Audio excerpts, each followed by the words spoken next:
মুখ্যমন্ত্রীর এই ধরনের কাজ সাংবিধানিক প্রতিষ্ঠানের সরাসরি কাজে হস্তক্ষেপ এবং তদন্তে বাধা দান।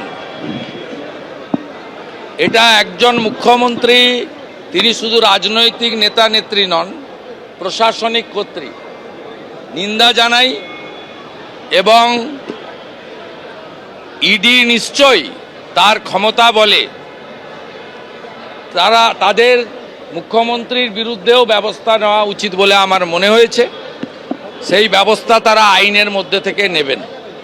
আইপ্যাক ভোটার লিস্ট থাকবে কেন? আইপ্যাকের কাছে আপনি তো ভোটার লিস্ট আছে বলছেন, বাজেয়াপ্ত করতে গেছে।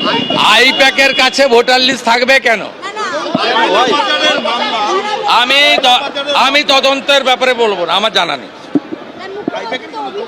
আমি বলবো না, আমি ইনভেস্টিগেশন এবং ইডির পার্টে ঢুকবো না, সরি।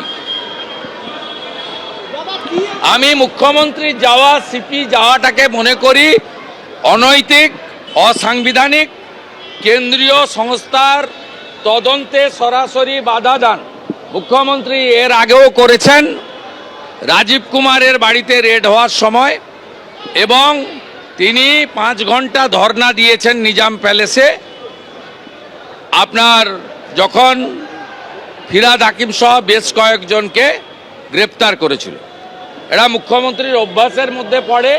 কিন্তু কেন্দ্রীয় তদন্তকারী সংস্থা তার যে সাংবিধানিক অধিকার আছে সেই অনুযায়ী যদি এই তৃতীয়বারেও এই মুখ্যমন্ত্রী এবং সিপির বিরুদ্ধে ব্যবস্থা না নেন, তাহলে কিন্তু পশ্চিমবাংলায় ভুল বার্তা যাবে।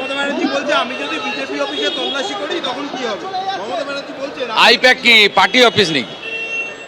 আইপ্যাক একটা কর্পোরেট সংস্থা, তাদের বিরুদ্ধে অভিযোগ আছে, তদন্ত করবে, তারা দেখিয়ে দেবে কাগজপত্র, তাদের রিটার্ন ফাইল সবকিছু পরিষ্কার আছে। পরিষ্কার থাকলে তো সবার অফিস বাড়ি তল্লাশির পরে তো গ্রেপ্তার হয়, এমন তো নয়। ফেস করবে। মুখ্যমন্ত্রী তো আমার বাড়িতে সিআইডি পাঠিয়েছিলেন। আমার প্রবীণ বাবা মাকে হেনস্থা করেছেন সিআইডি পাঠিয়ে 3 বার। আমি তো সিআইডির কাছ থেকে ফিতাও নিয়ে মাপতে গেছিলেন, ফিতা কাটিয়ে নিইনি। আমার নন্দীগ্রামের এমএলএ অফিসে আসামি খুঁজার নামে সার্চ ওয়ারেন্ট ছাড়া তছনছ করেছে অফিস। মুখ্যমন্ত্রীর মুখে এগুলো মানায় না। আর মুখ্যমন্ত্রীকে আমি চ্যালেঞ্জ করলাম, বিজেপি কেন যে কোনো লোকের বাড়িতে আপনি পাঠিয়ে দেখুন, পার্থ চ্যাটার্জির কচি বান্ধবী অর্পিতার মতো 51 কোটি টাকা কারো বাড়িতে পাবে না। আর আপনার বাড়িতে যদি তল্লাশি হয় 100 কোটি টাকা পাওয়া যাবে।